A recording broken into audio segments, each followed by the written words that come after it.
Assalamualaikum warahmatullahi wabarakatuh. Salam sejahtera untuk kita semua. Salam sejahtera untuk seluruh saudara-saudaraku sebangsa dan setanah air dimanapun Anda berada.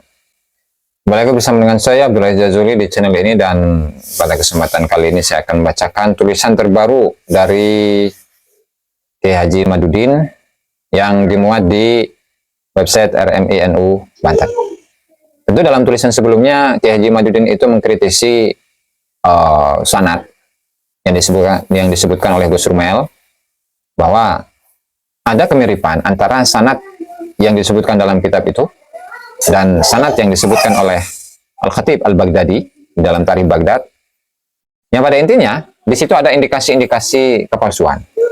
Karena memang untuk matan hadisnya tidak disebutkan, bukan kemudian di tahun berapa dituliskan, kemudian dalam kitab apa disebutkan, ya. Dan pada kesempatan kali ini setelah Gus Rumel itu memposting beberapa foto manuskrip dari yang Gus Rumel tampilkan, maka Kiai Haji Madudin mengomentari tulisan tersebut dengan tulisan yang akan kita baca pada malam hari ini. Dengan judul Rumel Abbas setelah terbukti sanad palsu. Ya, setelah terbukti sanad palsu.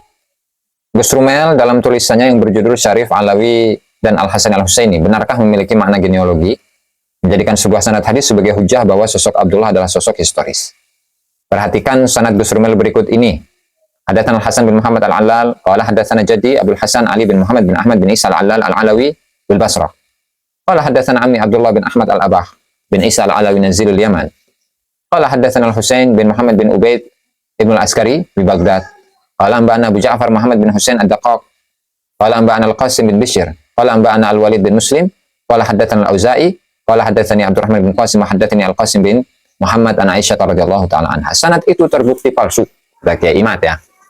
Karenanya merupakan sanad tiruan dari sanad asli yang terdapat dalam kitab Tarikh Baghdad. Keterangan lengkap, lihat tulisan penulis sebelumnya membongkar manuskrip sanad wayang Gus Rumel. Lalu Gus Rumel menjawab, ditambah rijalul hadis yang saya temukan itu disahihkan, bahkan disebut mutawatir oleh Musnidud Dunya, Syekh Yasin Al-Fadani, dan beberapa ulama hadis kontemporer seperti Syekh Usama Al-Azhari, supervisor penelitian saya. Sekarang pembaca telah melihat sanadnya di atas dan telah membaca jawabannya di bawah. Katanya sanad yang menyebutkan nama Abdullah bin Ahmad bin Isa telah disahihkan oleh Syekh Yasin Padang. Nah, tentu ketika kita itu membicarakan tentang mutawatir ya. Jadi yang mutawatir itu apanya? Apakah yang mutawatir itu adalah sanadnya? Ya, apakah yang mutawatir itu adalah matanya? Kemudian ketika membicarakan tentang sanad, apakah yang mutawatir itu adalah dari generasi sahabat, dari generasi tabi'in, dari generasi tabi'ut tabi'in, dan seterusnya. Tentu ketika melihat redaksinya Gus Rumel, ditambah rijal hadis yang saya temukan ini disahihkan, bahkan disebut mutawatir oleh Musnidud Dunya Syekh Yasin Al-Fadani, tentu apakah ini bisa dipertanggungjawabkan? Karena yang saya tahu, yang saya pelajari dalam ilmu hadis itu, yang mutawatir itu biasanya matan saja tuh yang mutawatir. Bahkan ketika kita menelaah kitab-kitab mustalah hadis, ya misalkan seperti Ulumul Hadis karya dari Ibnu Salah, kemudian At-Taqyid wal Idah syarahnya ya, karya dari Zainuddin Al-Iraqi. Para ulama hadis kesulitan untuk menyebutkan hadis yang mutawatir yang sesuai dengan kriteria yang ada di dalam ta'rif atau definisi mutawatir di dalam kitab-kitab mustalah hadis dalam generasi akhir. Karena di situ menyebutkan riwayat jam'in an jam'in.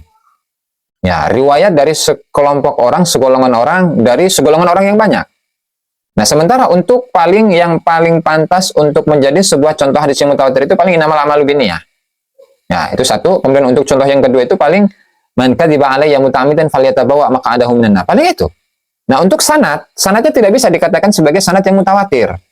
Yang dikatakan itu biasanya matan yang mutawatir, matan hadis yang mutawatir, bukan sanad hadis yang mutawatir. Nah, sehingga untuk menyebutkan bahwa Abdullah sebagai salah satu rawi dalam sanad yang mutawatir tidak bisa dikatakan demikian. Gitu. Dan tentu ketika kita bicarakan tentang hadis mutawatir sudah tidak membicarakan lagi tentang sanad. Artinya ketika hadis itu sudah mutawatir, meskipun tanpa sanad, ya itu sudah dianggap sahih oleh para ulama hadis. Gitu ya. Ini sedikit tambahan saja dari saya atas kritikan saya atas redaksinya Gus Rumil itu. Oke, sekarang pembaca telah melihat sanadnya di atas dan telah membaca jawabannya di bawah. Katanya sanad yang menyebut nama Abdullah bin Ahmad bin Isa itu telah disahihkan oleh Syekh Yasin Padang.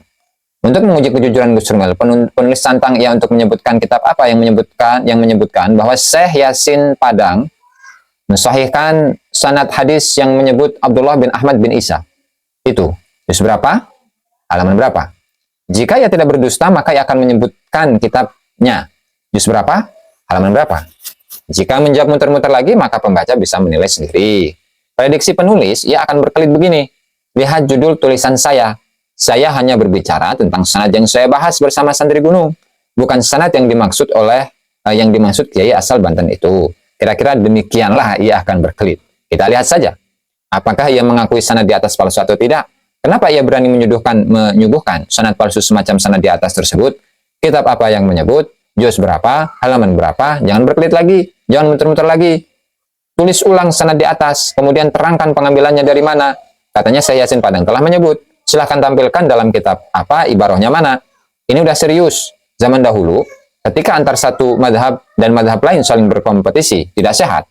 Hal-hal manipulatif pun dilakukan, seperti memalsukan hadis. Begitu pula antar satu daerah dengan daerah lain. Keduanya membuat hadis palsu sebagai legitimasi daerahnya bahwa daerahnya lebih baik dari daerah lain.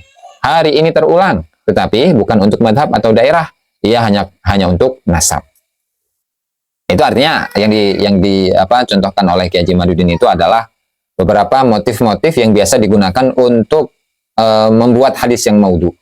Baik yang maudhu itu adalah sanadnya atau maudhu itu adalah matanya. Biasanya matan. Wajib bagi siapapun membongkar nasab palsu apalagi sanad hadis palsu. Para al-muhaddisun, para pakar hadis, ketika menemukan sebuah nama perawi yang dinilai ahistoris, mereka akan mengatakan majhulul ain. Perawi ini tidak dikenal sosoknya, ia fiktif.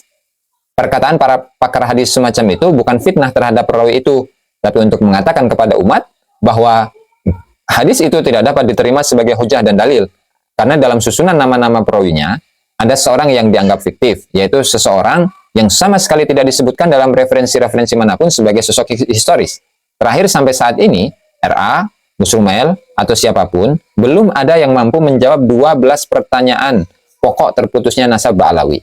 Itu menunjukkan suatu kesimpulan yang sangat jelas dan terang benderang bahwa Ba'alawi ini bukanlah keturunan Nabi Muhammad SAW, penulis Kiai Haji Imaduddin Utsman Al-Bantani. Nah, sedikit menambahkan barangkali ya.